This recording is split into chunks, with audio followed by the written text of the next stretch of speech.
I hope it is going to be an enriching session for you, something to take away from this session. The decision is always yours, but it's always good. And I truly appreciate when parents try and look for different programs of study and then make a seasoned guess or a seasoned decision, rather, as to what they would envisage for their child in the future. So, in today's session, we are going to walk you through the PYP program. We won't go into too many details about the PYP because there's enough and more time once you start thinking of PYP as a possibility. But what we would want to walk you through today is more about how a small activity can lead to deep inquiry in a typical PYP school, in a typical PYP classroom, wherever the program is offered. So, what we hope to achieve by the end of today evening is gain some knowledge about the PYP. Why, why PYP? What does it mean for your child? And how does it work? So some bit of emphasis is going to be on how does it work. And I'll take you and walk you through a small example to make you understand what it looks like in a PYP setting. On the right side is a cake with a purpose. It's not just to beautify the slide. When we look at a cake, and of course we see the beauty of that creation. We imagine it to be sweet, and we wonder what kind of taste it will contain. So when we take a bite of that cake, we feel pleasure if you like the cake. At the same time, you can taste various ingredients in the cake. You can taste the sweetness. You may be able to taste some flavor. You may be able to taste some cream. But you don't really see uh, all the ingredients that have gone into the cake. So the cake is a whole meal or a whole item, but it you are not able to distinguish the various components or ingredients of that particular cake. PYP is something like that cake that I'm talking about. You may not be able to see distinct subjects, the ingredients, but on in its entirety, when everything comes together, it's as delicious, as palatable, and as exciting as a cake that you bake at home. Can you move, Antra? We'll have to move the slide at the time. Yeah. So, what is PYP? The PYP is a program of inquiry, and inquiry is a word we use very often. Transdisciplinary curriculum. So when I say transdisciplinary, I mean it is like a cake because you don't see the disciplines such as the subjects in their individual forms, but you see them coming together for a meaningful lesson in classroom. It is for students of age 3 to 12. It focuses on the whole child. And that also is an approach of the Sri Ram schools. We believe in the head, the heart, and the hand. So whatever we teach in schools, in our classrooms, in the PYP, we ensure that not only are we looking at the cognitive ability or a cognitive development of the mind, but we also look at how do you ensure sensitivity and integrity in the student as they grow through the program. At the same time, we also ensure that they are able to do and create things out of the knowledge that they gain in the classroom. So for us, a whole child is one where we are not only just catering to the cognitive demand, but also to the social emotional need of the child and the use of their hands in creation or creating products that are required for whatever area of study that they are doing. It encourages students to take ownership of their learning. Now, when we say that, it's easier said than done because when we say ownership of learning, we are trying to ensure that the students, when they graduate from any of the IB program, in our case, the PYP and of course the DP that already is there in the school, we want them to be self-regulated learners. When we say self-regulated learner, One example of that is, can students take ownership of their learning? So is it a student who understands what is required, is able to set some goals for themselves as young as in the primary, and are they able to evaluate their learning journey through those goal settings? Are they able to pivot or change their process so that they are able to achieve their goals much easier? So, a self regulated learner is somebody that we aspire to create in our classrooms through the ownership that we give to students as we describe or create the curriculum for the PYP. So very quickly, if in the chat box, if you can write down, what are the skills that you envisage your children to have going forward, whether it's in the PYP or the national curriculum, whichever curriculum your child may be in and is going to move into? What are the skills that you expect them to have by the end of their school life? You could write in the chat, and Binish, my colleague, can just pick up and read out the responses from there. Yes, ma'am.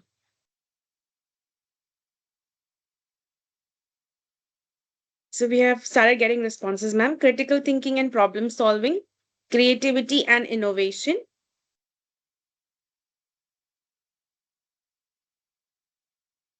Emotional quotient.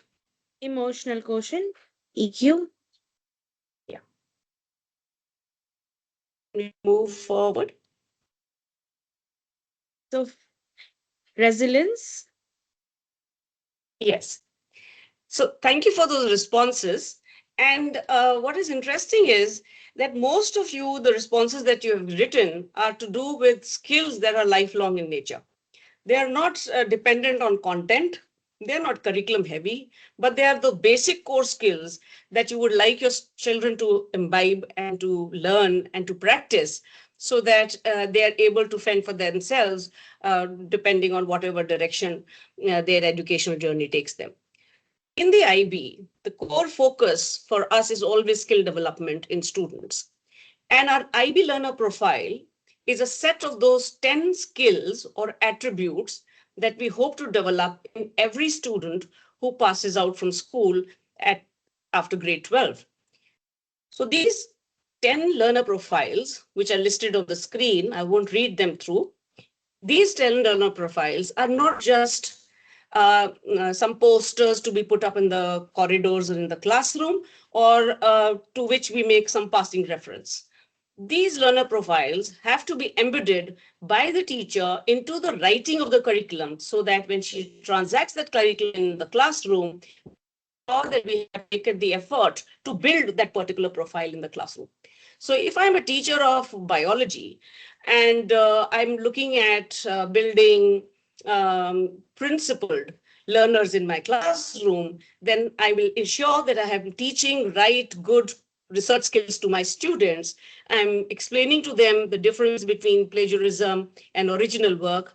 I'm also explaining to them the reason and purpose behind why we have to acknowledge the work or idea or thought of somebody, whoever has helped us reach our complete our work in the research that we are doing. So if my objective is to build a file of principled, I will in my lessons explain to students how to write a bibliography, how to do a research, how is it that they will be acknowledging resources based on whichever grade they are in, and there will be a policy in school that directs us in terms of how that principled as a attribute can be achieved by the students. So the difference, therefore, is not just in stating the profiles, but also embedding it into the curriculum as we teach the students through the years. The IB PYP model is looks like a circle. It has concentric circles, and we can look at it from outward inward or inward outward, whatever perspective one may want to use when we evaluate the model. The model in the center of the model, if I take it, if I try and explain it from inward outward, then in the center of the model is the image of students.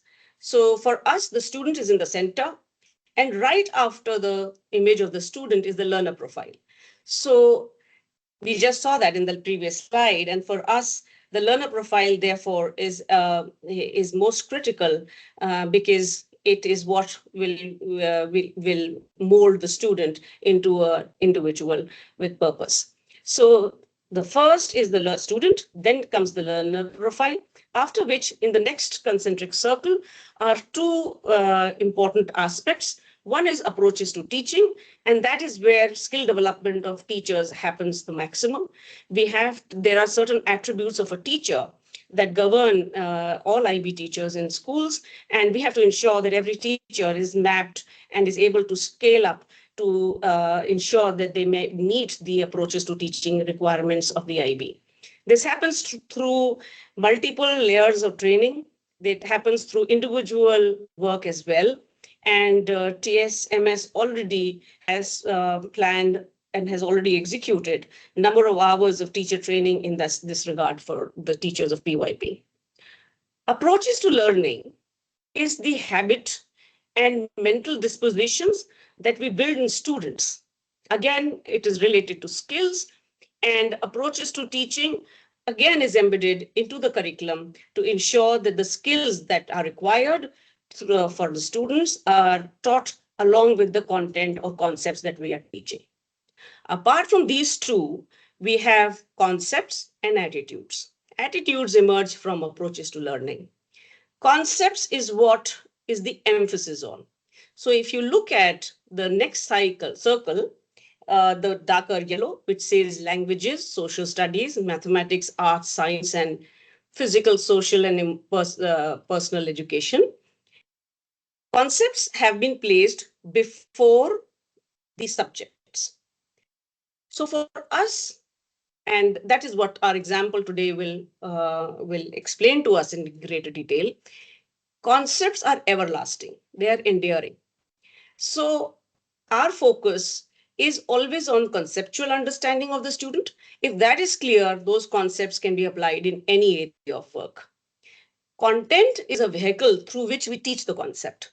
So emphasis is not on the content so much, but on the conceptual learning that students get from the teaching of a content. And we'll see that in the example, like I said. After the circle of where we have labeled or given the subjects, we come to the second last circle in the concentric rings, and the curriculum is governed or dictated by the six themes that are given in that circle. One of the themes, for example, is who we are. So every student in the PYP from EYP1, that is the entry point for students in the primary, to a student of grade 5. All students, each year of their academic journey in the PYP, will go through the 6 themes as they progress through the PYP. So EYP1 student will also do who we are. PYP5 student will also do something under who we are. But what they do, how they do, the scaling up of the curriculum, the depth of the concepts and related concepts will keep emerging and evolving as the student goes from one grade to the other. Lastly, of course, it's the IB primary years program and the development of international mindedness in all our students. Can we move? So the PYP framework consists of 4 philosophies of the IB. These 4 philosophies are specific to PYP. Some of these, at least the 3 philosophies, apart from transdisciplinary, are specific for any IB program that exists in any school. First is transdisciplinary. Remember the cake. PYP is a transdisciplinary program. Second is inquiry-based learning. So that means we cater to the demands of curiosity and play in students. Students learn best when they're curious. They learn best when they play. They learn best when they wonder about what is happening around them. And they learn best when they ask questions.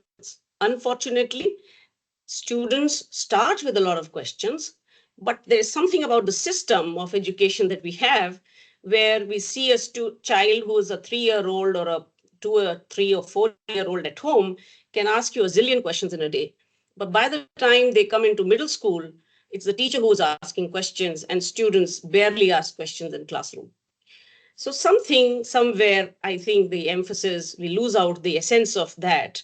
And therefore, in the PYP, you will see that the ability to question your beliefs, question the knowledge that is given to you is very paramount in IB students. There is a scope for questioning. All your internal assessments is based on questions that students create for themselves to solve. So questioning is given a lot of importance in the PYP, and that is what makes learning fun, enjoyable, and exciting for young children. Apart from inquiry-based learning, the third level of or layer of the philosophy is conceptual understanding. I just spoke about it in a minute back, and we will, like I said, walk you through an engagement which will show you what I mean when I talk about conceptual understanding. So once learning has happened through transdisciplinary approach, through inquiry-based learning, through conceptual inquiry, if there is no action that a student can perform, then learning doesn't stick to the student very much. For learning to stick and for a student to be able to question further, the student must do something to create an artifact or a product through the learning that he or she has received. So whatever engagements that teachers do in classroom, there will always be an end product that students will present. The beauty again of the curriculum is that no two students will present the same thing. So a teacher will not say, all of you, tomorrow is your presentation on this topic. So all students are making a presentation. It's not like that. Students can do a role play. Some student can make a poster presentation. Some may want to do an audio presentation. So the product that is created by students is also of their choice. And we spoke about agency of students' voice and choice. So students' participation in curriculum development and delivery is there every step of the way through the program. Antara ma'am, I'll have to scratch my head or something because I can't type. So to give you a clue to move forward, I think. Okay, so because we are dealing with primary students, we decided to put out a story here. The story is of Red Riding Hood. All of us would have read it at some point of time in our childhood. Just in case you don't remember the story, there is a brief description of the story here. So it goes like Red Riding Hood was visiting her grandmother. Her mother had sent her. She met a cunning wolf in the forest. The wolf asked her where she was going, and she told the wolf she was visiting her grandmother. She was carrying some fruits and sweets for the grandmother. The wolf disguised himself. Once he knows that she's going to meet the grandmother, the wolf decided to go before her and probably killed and ate the grandmother and waited for Red Riding Hood to come. And when Red Riding Hood reaches the house of the grandmother, she notices something strange. So she says, Grandmother, what big ears you have? And the wolf says, all the better to hear you with, my dear. And then she asks another question about her big eyes and then the big teeth. Just as the wolf jumped at her, and she realized that it is not her grandmother and it is some other animal. But by the time she realizes, the wolf jumps at her and she screams. So there is a woodcutter nearby who rushes in and he saves her from this wolf. Now, this is a simple story of the Red Riding Hood. You could use any story for that matter. Now, how would this story be dealt differently in maybe the PYP and if I may say so, in the national curriculum, whatever curriculum we are doing in school. The difference in the delivery of the story will be that in the national curriculum, students will read the story, they will have a discussion around it, and probably they will look for the moral of the story. This whole engagement or activity may take maybe an hour at the most, or maybe a little less than that.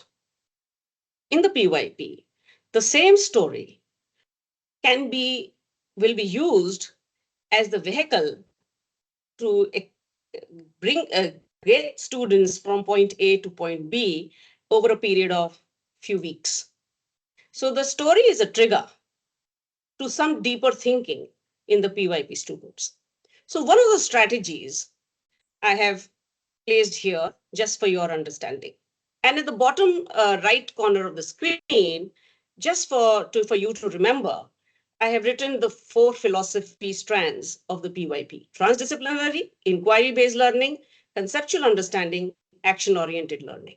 And through the story, I will walk you through these 4 philosophy strands of the IB. So the first is transdisciplinary. And before we get to that, what would the teacher do in a regular classroom? She would have read the story with the children, and then she would give them this text box, this box, which has some tiles in it. And these are traits by which we develop habits of the mind. So she will ask the students to circle the habits they think the characters in the story have showcased. So just for our quick introduction, uh, and let's not look at the wolf at the moment, or the woodcutter as of now. Let's just focus on Red Riding Hood. Based on the story, which habits of the mind from this box or this table uh, can you pick up?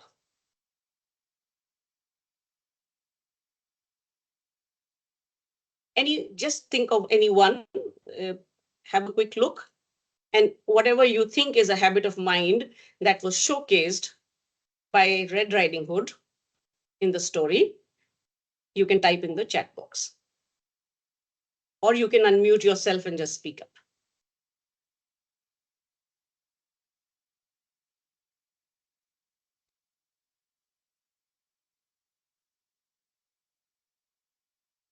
And we have response in the chat: thinking and communicating with clarity. Very nice. Anyone else?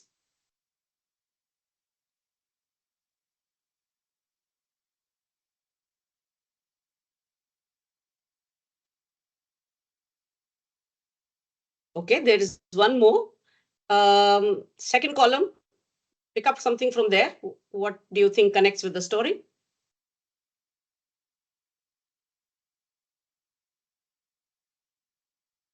Can you go back, Antra? She's asking a series of questions. That's your second hint. Go back to habits of mind. Yes. Managing impulsive behavior. Yes. Also using senses to gather information. So she's using her eyes to see that he has big ears, the eyes look big, etc., etc. So students will circle, and they are now identifying the various habits of mind that the character was showcasing. The second question is, what habits would help them? Why and how? So next for prompt is, what habits would have helped Red Riding Hood? Can you now give me any habits that you think she should have exhibited, or if she had, it would have helped her? Is it applying past knowledge to new situations? Yes, pass knowledge to new situations. Questioning again, thinking interdependently, very right. So students start first identifying through, so in a way, they're doing character analysis. They are looking at the 3 characters in the story. They are trying to analyze behavior. In a normal setting, in a traditional way of teaching and learning, we would have focused on the various plots of the story. What happened? Whom did she meet? What happened later? Did she meet? What was the sequence of events? We are focusing on the plot more than the conceptual understanding. Can we move forward? So you can start seeing the difference now. Students look at a story, they read it together or individually. Teacher gives them some assignment. They start connecting the story to developing habits of the mind. The transdisciplinary approach here is not only are students doing a literature work, a piece, they're reading about literature, they're looking at language and literacy, they're looking at social emotional learning, they're looking at personal and social development, and they're looking at ethics and citizenship.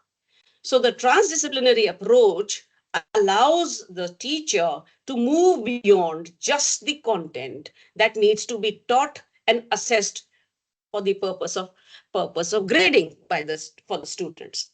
So here the transdisciplinary approach involves four areas of learning, and all these four areas are then therefore developed as this unit progresses further.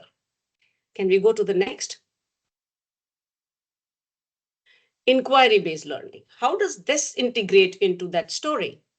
So instead of passively just reading the story, students question and reflect on the behavior of characteristics.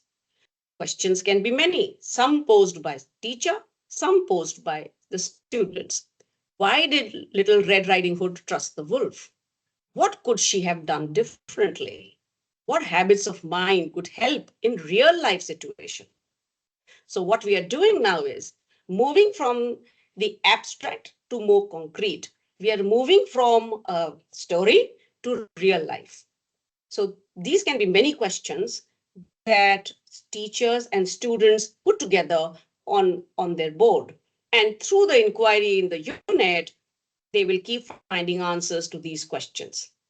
This encourages student agency, where they drive their own learning by making observations, they analyze character choices, and they apply critical thinking skills. Let's look at the third strand of the philosophy, conceptual understanding. Rather than focusing just on the plot, we are looking at broader concepts. Three big concepts that we can pick up from this story is, first one is decision making and consequences. How do our choices impact our safety? It can be a question that can evolve from the discussion that the teacher has with the students or students have between themselves in their group work. So first concept that we are learning through this story is decision making and consequences. The second concept we are learning is critical thinking and reflection. Why is it important to question things that seem unusual? So she saw that she thought it was her grandmother, but she thought that the eyes looked bigger, the ears looked bigger, etc. So the question relates to that particular experience of the character. And it states, why is it important to question things that seem unusual? The third conceptual question is, how does helping others shape our community? And it's about empathy and responsible action, shown by the woodcutter.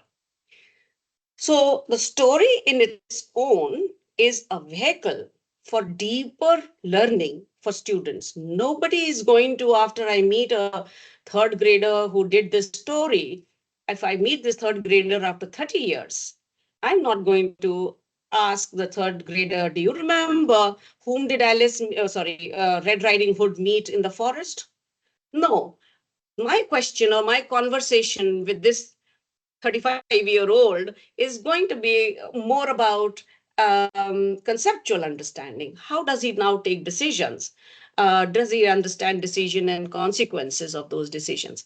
So nobody expects you to learn or remember the content as much as conceptual understanding, because that is enduring, that will always remain, and that can be applied to different areas of work. That's what we see in transdisciplinary learning, that concepts learned in science can be applied in math, concepts learned in English can be applied in science, etc., etc.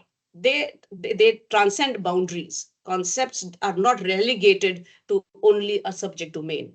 You may have related concepts that bring depth to the subject, which is a difference that is different, but broader concepts which give you the breadth of learning are enduring, are applicable, and they transcend boundaries of subjects. By focusing on big ideas, students therefore develop deeper thinking and deeper understanding of whatever content they are studying. Can we move?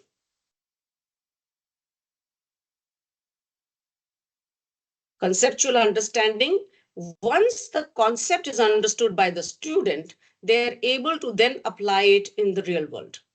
So it's not just left to, we studied a story, we did a character analysis, we got some conceptual understanding. There were some great conceptual and debatable questions that were part of the discussion in the classroom. But what do you do with this knowledge that you have gained? So we work with the principle of knowledge, that is K, U, that is understanding, and D means action, to do. So we call it the KUD. Everything that is learned by students in school, right from grade 3, year 3 to year 12, has to go through the simple formula of KUD. You have to gain knowledge, you must understand it, and you should be able to apply it. That is the simple philosophy of learning for students. So here, once they have learned the conceptual understanding through that story, how do you apply it in real world? So you recognize and use habits of mind. You take actions by making safe and responsible choices. You extend learning through role play and discussions. Can we move to action-oriented learning now? So action here is again something that the teachers will of course plan beforehand, but as the class progresses, nothing is set in stone.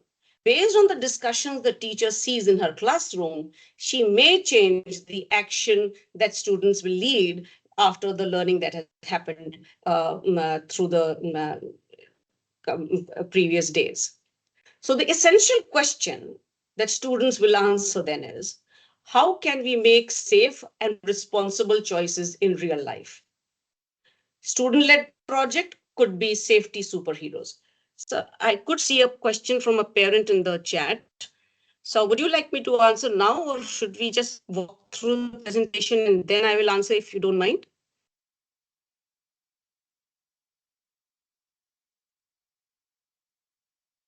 Okay, okay, sir. So they go through a student-led project called Safety Superheroes. Next, please.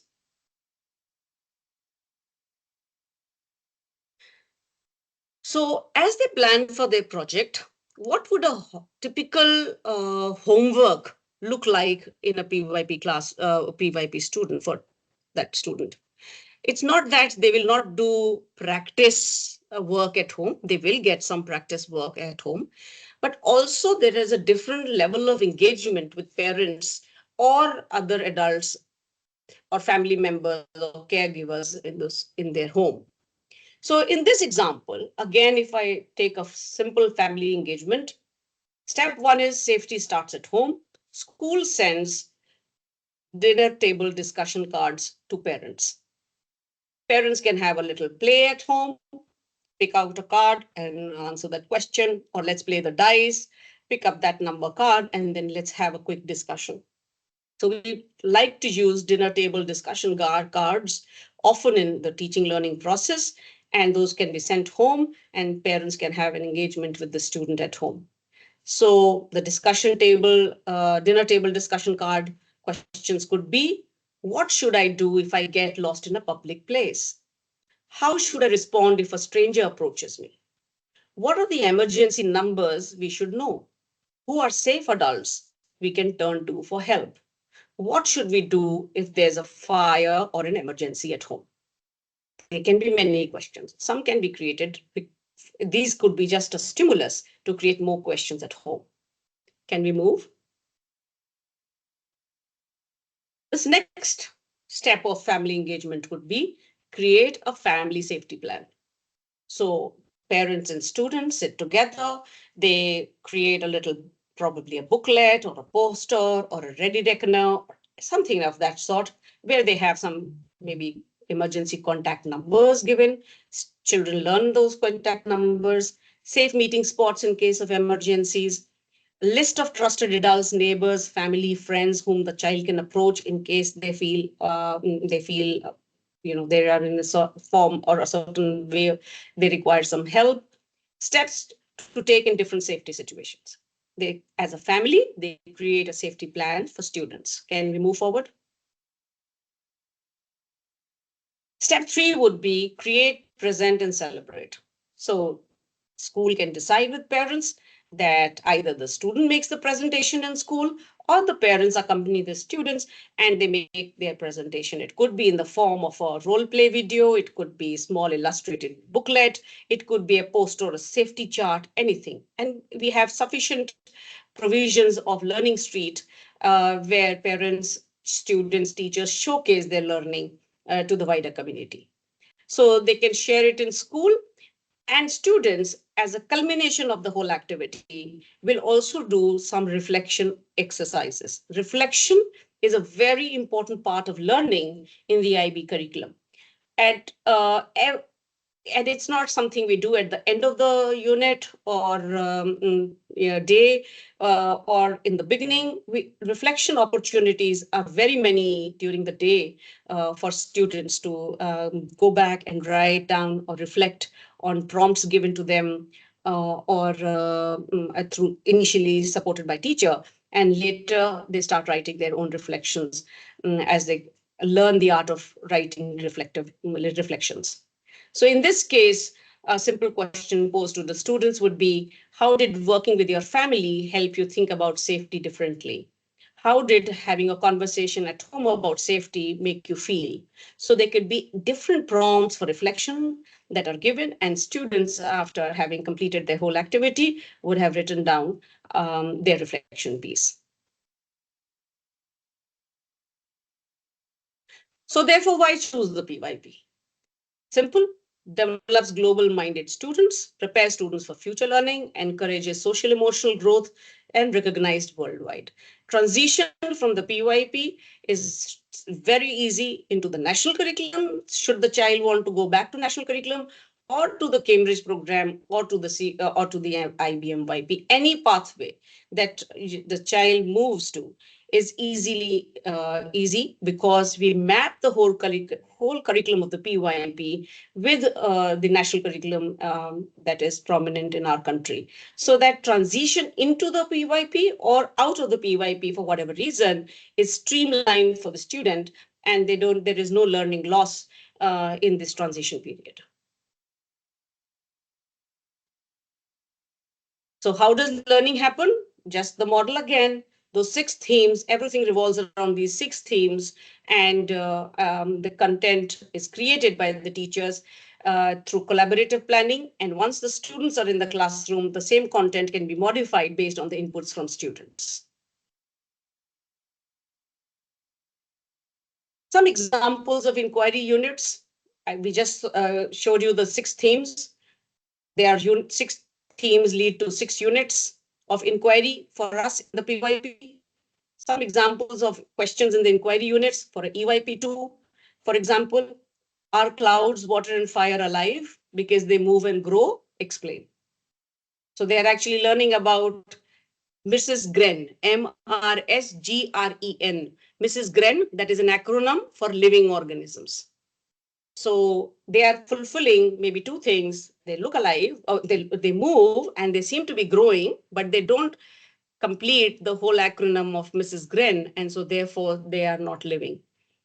EYP3, what roles and responsibilities do family members have and how do they change over time?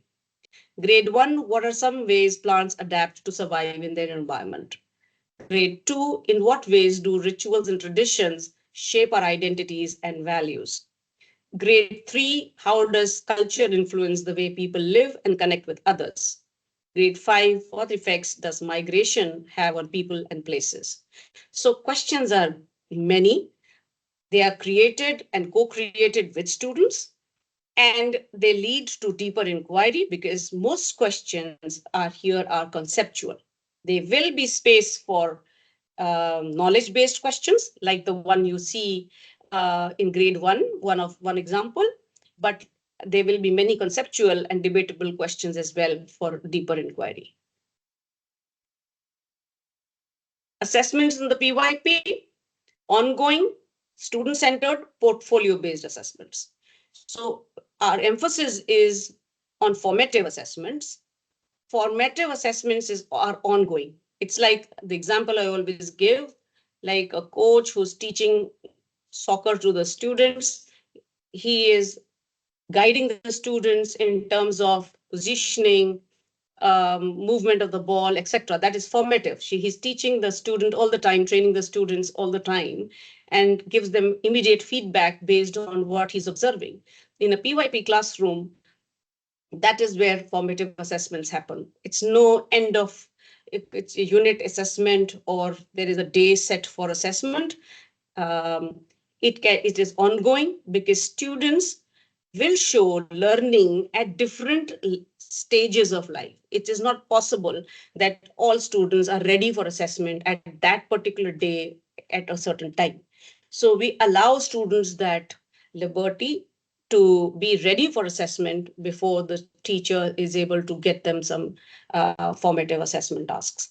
So there is no grading, but there is a lot of anecdotal assessments that are done. At the teacher's end, she would be doing some bit of analysis because she needs to have something to work on to be able to plan her curriculum further. But there are no grades shared with students or parents. It is done through rubrics. It is based on those criteria that have been set for that particular task. There are no traditional rankings. Uh, the focus is always on growth and understanding.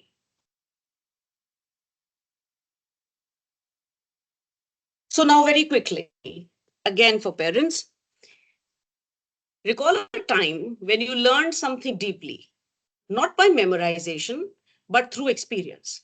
Relate this to inquiry-based learning. So go back into your childhood. Was there any experience that stands out for you where actual learning for you happened or took place? You can unmute and speak about it, or you can quickly put it in the chat.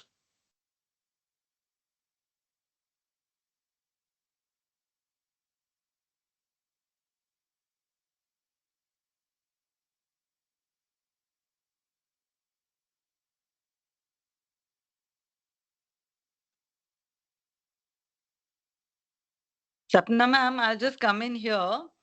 Thank you so Yes. much. It's been very, very wonderful to, see the detailed thing.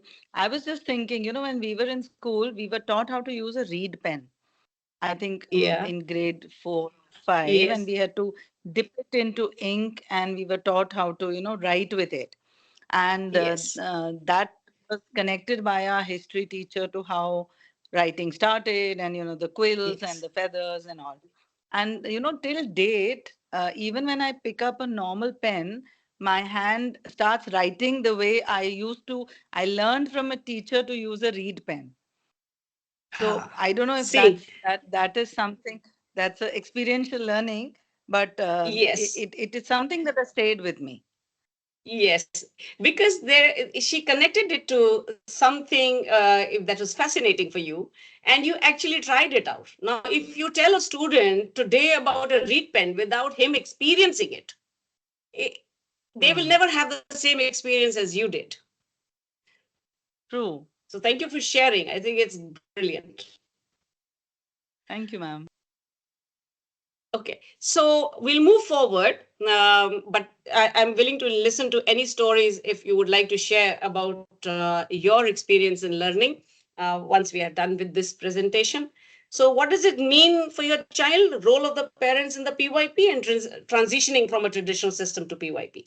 Role of the parent is encourage inquiry at home. Please don't be ready to give answers. Don't expect them to get it right. Let them cut, write, scribble, delete, whatever.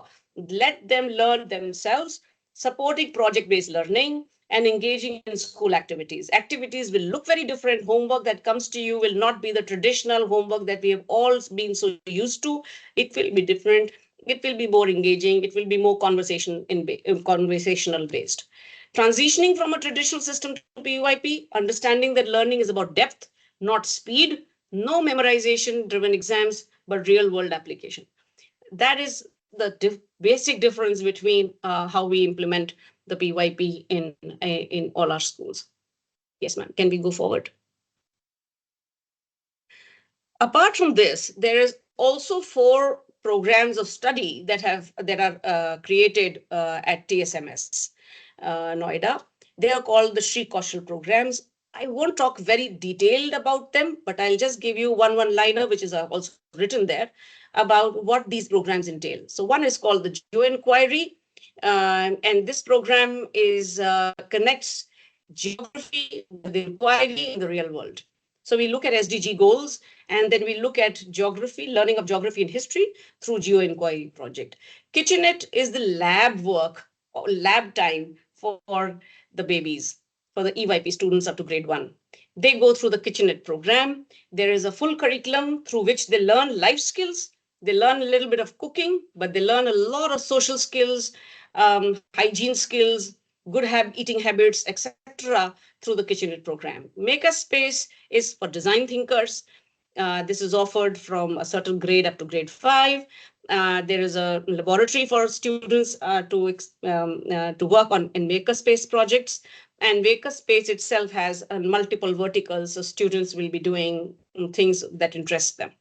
Student advisory program is a college and career preparation program, but it starts very early in our schools. And at TSMS, we've been running a very successful student advisory program from grade 6 upwards. The same program will be available for students of grade 5 and below at TSMS new campus. Can we move forward? So key takeaways from today's session: PYP nurtures well-rounded independent learners. PYP is a conceptual, inquiry-driven and globally relevant program.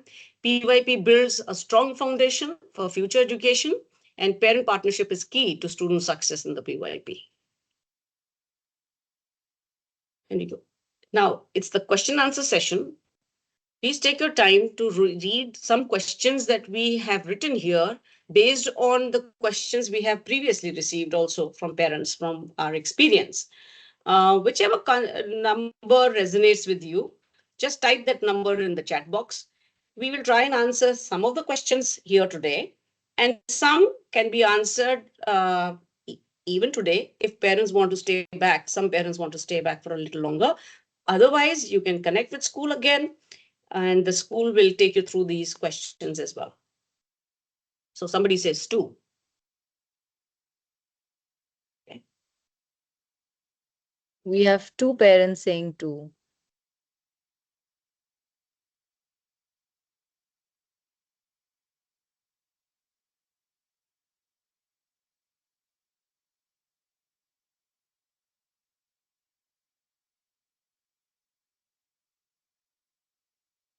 Most common question: how are students assessed without traditional exams? Somewhere I think again, when we say when we the question that why we are what we are, I think our traditional Indian mindset is so focused on assessment and on wanting to understand how would I know how much my child knows. So Sapna ma'am, Yeah. as they come, I'll take them out. Yeah. So we have someone So, saying 1, 4, 8, 6. So yeah. okay. Yeah, so 1486 seem to be okay. Now 7 also we've got. So great. Can I first take the question of the parent? Somebody says 5 2 times. So somebody has voted for 5. Okay. So can we have the question the parent asked first? Can we just address that one and then we come back to the tiles here? Yeah. You can also write any other question that comes to your mind. It will also help us increase our bank of questions that parents usually ask. So the question was, what if child is 8 years old and is learning through traditional method? Will it help him also?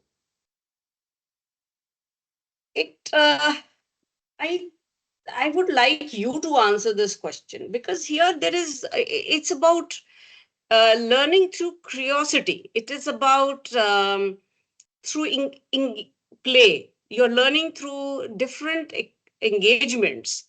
So any student, it is meant for students across the world of this age group. So any student coming from any background will be able to learn it. The question what parents sometimes ask is, what is the right time to put a student in the international program? That may be one question what parents may have.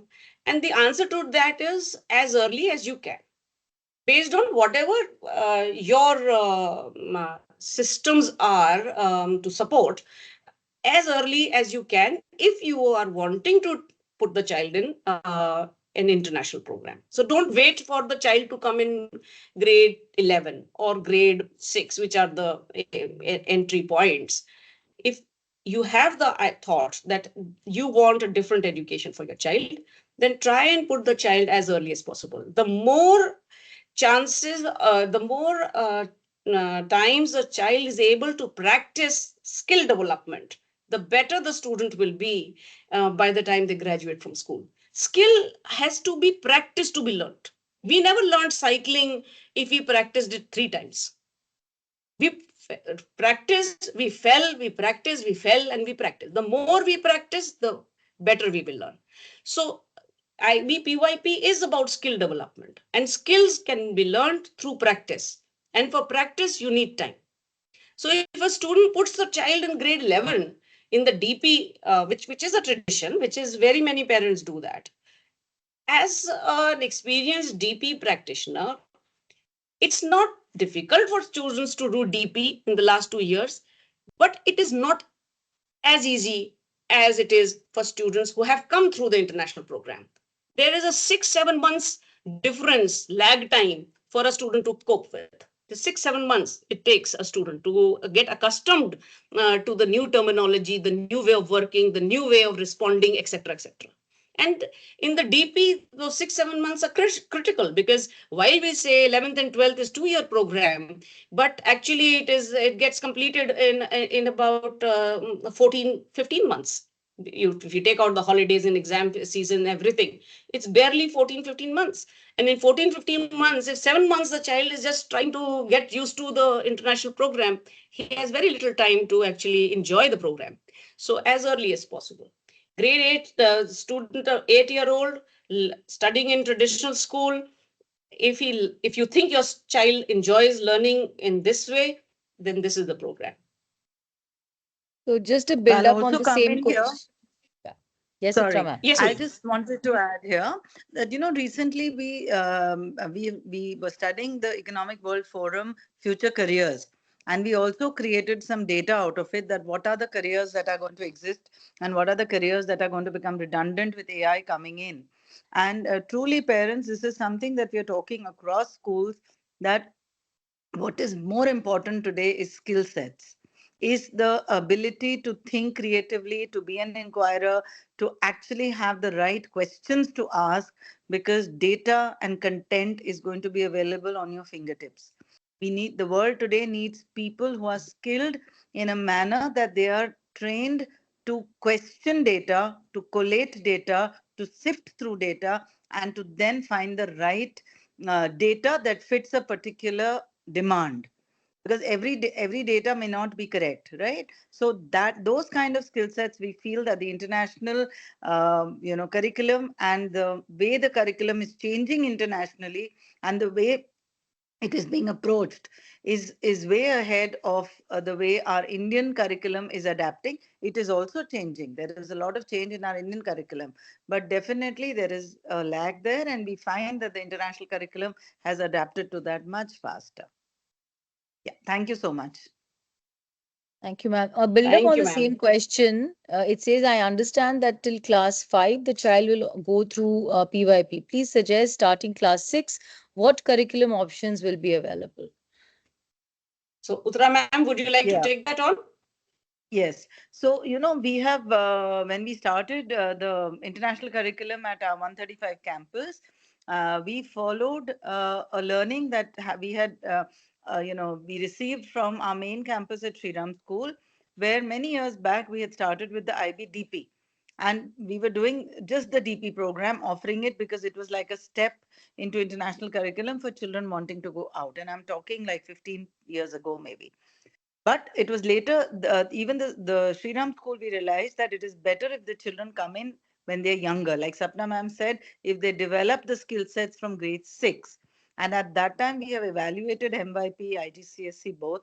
And we felt the IGCSE offers a structure to the curriculum which prepares children well for the DP. The skill set requirements are very similar. So we've adopted the same thing at Noida, where from 6th to 10th, we follow the lower secondary and the IGCSE, which is part of the Cambridge curriculum offered by the Cambridge University, London. And again in 11, 12, the children go into DP. So the International Baccalaureate offers you independent standalone programs. You can be a continuum school, which is a PYP, MYP, and DP. At the moment, we are offering the PYP, the IGCSE, and the DP. But we are always open as a school when we want our children to be open minded. We are open minded. If we feel that the MYP at the moment is still a developing program, if we feel at some stage that yes, we want to go that way, the school is open to even looking at that. At the And we moment, it's also IGCSE. bridge, yeah. And also we bridge the Cambridge part of the program in our school with the same pedagogy that we are using in the PYP and in the DP. So there is the alignment through teaching and learning process through the Cambridge as well, because in TSMS we are offering the Cambridge program in the middle years, and the alignment comes through the building of the learner profile, through the building of ATL skills, through the building or through the teaching and learning methodology that we adopt. Okay, so some questions that were put in the chat. One was, how are students assessed without traditional exams? When I started teaching in the DP, we also thought it was very difficult that exam is the easiest thing to do. You write a question paper, you get students to sit in one place on one day, whatever they write, you mark, and you have some grade at the end of it. Nobody challenges you because you are the master of your class. But in the PYP, because like I said, assessment is not done at one specific period. Think of it like tomatoes in your garden. Um, you will not go and pluck all tomatoes together. You pluck them when they are ripe. So you will not pluck tomatoes when they are raw because one looked ripe. Same way, it is unfair to children to get them to be tested on one day at one time with the same kind of question paper. So assessment, therefore, in the PYP, largely in the IB, is very formative in nature. I gave you the example of what coach teaching soccer to the students. When they play a match is a summative assessment. That is graded assessment, where you get either you win the match or you lose the match. But during the practice is formative assessment. And that is where learning happens. You train the child for a summative through the formative. In the IBPYP, the data collection by the teacher is an ongoing process. And it's much more time consuming, it's much more structured, and she needs to have sufficient amount of data to be able to ascertain that these were the expected learning outcomes that were put for students, and they have been able to achieve it at this stage. So we say this is developing, it is emerging, etc. So the terminology we use is different. There is no percentage, there is no absolute number that is given at the end of or a score that is given at the end of an assessment. But there is a process through assessment, and the detailed report will give you a very clear picture of the areas that need improvement and the areas that or the areas that the student has been able to cover through that academic journey. So that is about assessments. The school will report the progress of the students 4 times in the year. 2 times is at the end of a semester, and 2 as interim reports that are given, which are going to quantify the learning of the students as they go through the program. Any other question that we have, or can I pick up the number that came up multiple times? I We remember have somebody mentioned 5. yes, ma'am. We do have 5, and also we have 2 or Okay. 3 popping up. How easy or tricky would it be for a child to shift from a national curriculum to an international curriculum? So I think that is one question which is Okay, coming so I'll up. just take one by one, Shudipta ma'am. Perfect. So first 5. Yeah, do the teachers have necessary training to deliver the PYP? I have been in working in an IB curriculum since 2002. And when I started, I thought if I am able to clear 2-3 batches, I will feel I know a lot about IB. The first 2-3 years were a very big challenge for me. But IB curriculum changes very fast. After so many years, also, I still feel I have enough to learn because there is so much changing in the world. There is so many new researches coming out in teaching learning practices that we are forever evolving. That is one part of it. In a school such as TSMS, the choice of teachers, all teachers who have come into the program are national curriculum teachers from the parent school. So all the teachers that we have who will be teaching the PYP have been teaching so far the national curriculum. There is a purpose behind or a design behind this selection.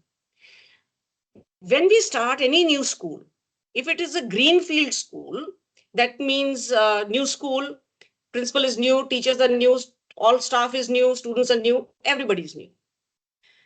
You have to set in not only the culture of the school, your own philosophy, you have to set in the Shri philosophy, and you have to set in the IB PYP philosophy. That is very challenging when you have so many loose parts in that equation.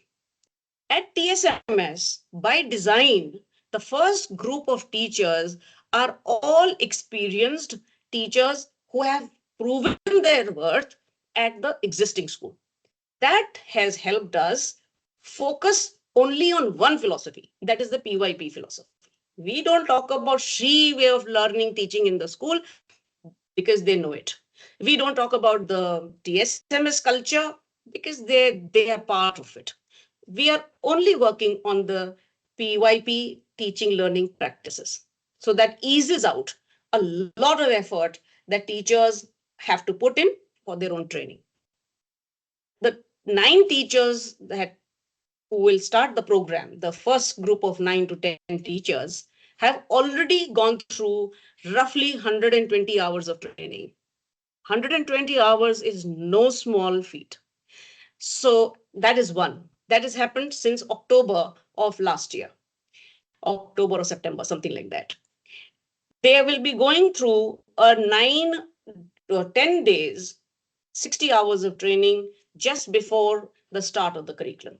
So one of our key emphasis always, and that is what is the big differentiator for us, is the amount of teacher development that school invests in. This is just in-house training. Apart from this, there will be a lot of training that teachers will be registered for with the IB directly, which is also the requirement of the program. And these trainings are not once or twice or punctuated through the year. This is a year-long program. So we provide consultants with individual teachers who walk them through the program. They will create their unit plans. It will be vetted with the consultants. They are trained through that process. So there is enough and more hand holding for teachers, which you will not find in majority of PYP schools. In majority PYP schools, you are thrown in the deep end and you learn to swim along the way.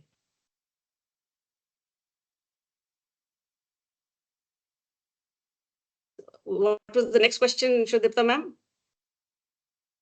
Yes, ma'am. So basically, parents are talking about the transition. They are also wanting to understand that will the transition from a national curriculum to a international be easy, or the Yeah. transition from the IGCSE Yes. to an PYP would be easy?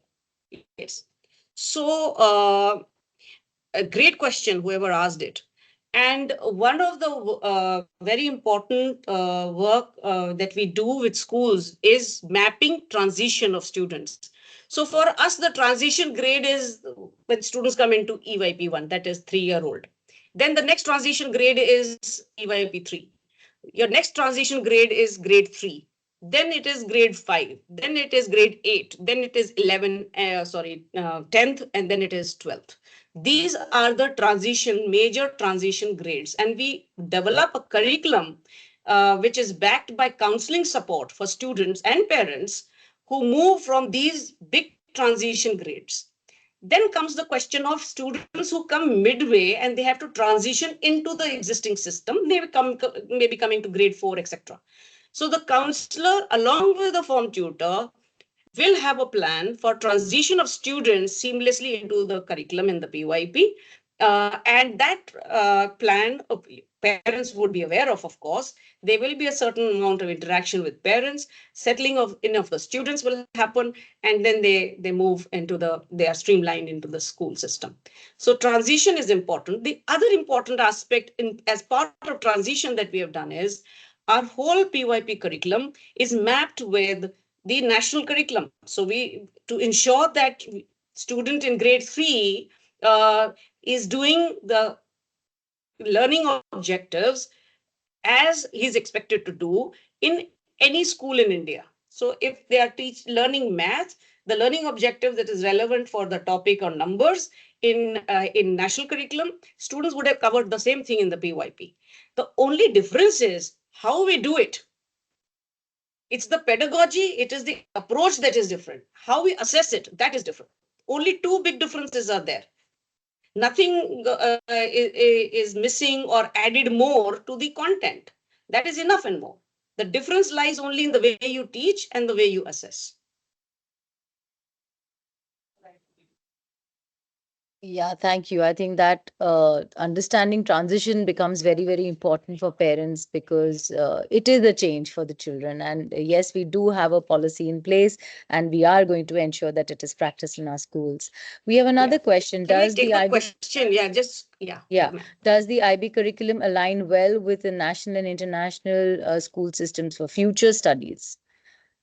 Yes, we, like I just mentioned about mapping of the curriculum with the national curriculum. So we have mapped that, and it is aligned with the international school system because we are following an international program. So you have to align, and the difference between national and international in this case is very stark.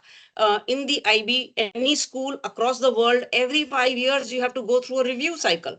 So there's a team from IB that visits school. They will review every aspect of teaching learning in the school, meet with parents, students, staff, etc. See the school, provide reports to the school. It's a regular process for every program that a school implements of the IB across the world. Unfortunately, we don't have a similar setup in the national curriculum. So there is no real review mechanism happening from the boards. But here, every program undergoes a 5-year review. Does IB have a strong focus on sports, music, and arts compared to IGCSE? No, IGCSE also gives you options to pick up arts and music and sports as a subject to study. I'm taking it as a question which is related to studying of a subject, not as an activity. And in one of in the yellow's model that you saw, there is one subject in which we cater to the requirements of art and music and sports in that subject. Plus, in the PYP, while the students will go out to play soccer and basketball as they feel fit, but the integration of sports is also done in the program of study.